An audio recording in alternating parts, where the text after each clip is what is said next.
CS. I mentioned CS capacity planning.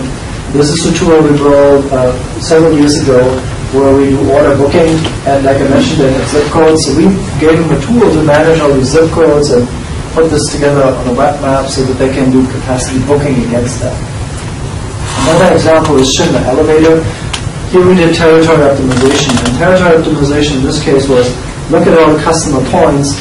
There's a high density cluster of points within urban areas. Schindler, this is, by the way, this is the largest escalator company, not the largest elevator company. But if you look at escalators and airports, so you see Schindler everywhere in department stores. So they're very large. They had, when we did the project, they had 140 offices in the US. I think they consolidated, at 70 offices in the US. But they have thousands of assets and very highly trained workers that are actually making a lot of money in the field. So they want to make sure that they're optimized properly. And they cluster territories for these workers. And the challenge there is that it's periodic work. It's not just work that's done once. You have to go there every month or every other month or once a week. Some of those locations, like the Sears Tower, they had to have somebody there permanent. So that was an easy way to schedule it. Just assign them and done. But you can see there's balancing of territories down there. So it's a tool that we built back then to allow them to do territory scheduling. And another example is delivery routing. So this is where the Gantt chart comes in. This is a daily schedule. And I have the optimal assignment of work, and I have the optimal schedules again. And I have this little tool that actually we're going to release in December as a free download for the resource site. And then you can use that against online services. So it's actually a very nice, easy way to get access. Local government waste management. If you think about your garbage pickup, that's also more resources. How do I get all these garbage trucks to optimally pick up garbage? And that's a very different problem than the one I showed before because it's high density. It's, if you're familiar with algorithms, you know maybe Chinese postman algorithms. So the Chinese postman is very different than the traveling salesman. The traveling salesman has typically a wider point distribution. So I go here, there, and I have a tour that is very different than a Chinese postman that has to go along an edge of a street and do multiple points and then go back depending on whether it can be both sides of the street or not.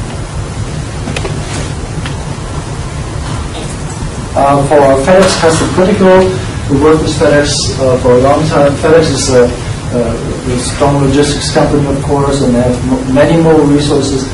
FedEx Custom Critical is an organization that deals with very high-value goods, very critical goods. If somebody operates machinery in an expensive manufacturing plant and something critical breaks down, and they're out of operations, it costs them maybe $100,000 a day if they don't continue.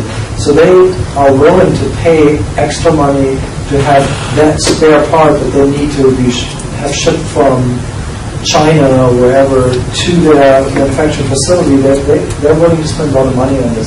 But they also want to know what's going on with my shipment. Sometimes it's pharmaceutical goods that need to be refrigerated. It could be even medical equipment, something that's critical to the life of others. When it gets to those high-value, high-critical shipments, that's where FedEx Custom Critical comes in. So what they build, based on GIS technology, is a tracking system. And this tracking system tracks vehicles. So if you see, it's a little bit small, but you see there's a vehicle up here, and it just enters this general geo-fence. It's a service area for this particular customer. So the customer knows that that person entered the geofence and gets alerted. I also have this dashboard that shows me what are my stats on the vehicle, what is my temperature reading. If my temperature goes up, I get an alert here. So that's what we call telematics information. Telematics information comes from the vehicle. It has temperature, could be in your own vehicle, could be oil pressure, fuel consumptions, and all of these things. that can be sent to a server system. And so that's expressed in paper. So healthcare, I mentioned healthcare, hospitals, it's a huge logistics playground for optimization. So I have these RTLS, these real-time location systems. They typically work with RFID or Wi-Fi, and I can send information to GIS and then help in facility management, help them in many different aspects. And I'm showing a small example here. This is it's actually a demo that we gave to a health organization not too long ago. And one of their problems was they wanted to know what their bed status is. So you can see that these bed points actually, if this thing does what I want it to do, not yet. So you see that they update their status. So they change from clean to dirty or dirty to clean. So there's some real-time updates. Now these beds may not be mobile, so the mobile resource management doesn't come into play here. But I have these IV pumps. They're clean equipment, and they come from their clean equipment room into the bedroom. So here I'm tracking an IV pump that goes from the clean room into a bedroom. And as soon as it's in the bedroom, I change the status because I geofence this, and I automatically in the GIS know, oh, you're there, I make you dirty. So now you're a non-sterile equipment. So this is good. Now when I'm done here, I expect this to go back to the used equipment area to be cleaned, and then it's going to start the cycle anew. This cleaning equipment is going up here, and let's see what happens. So it's actually going to be used in bedroom 3. So now in bedroom 3, I have the same scenario. It's a non-sterile piece of equipment that should go back to the used equipment room. But what's happened next? Somebody actually takes this thing because there's a need and brings it into bedroom 8. And the moment it arrives in bedroom 8, I get this alert because I know the status is it's non-sterile status, and I'm entering a bedroom. So therefore, I give an alert, and it can help me to track inflammation problems. It can help me to track infections. Infections are a huge deal in hospitals. So this is actually very meaningful for hospitals, this type of tracking. Yet a totally different example is from a ski resort in the Rocky Mountains in Colorado. So in this scenario, this is real.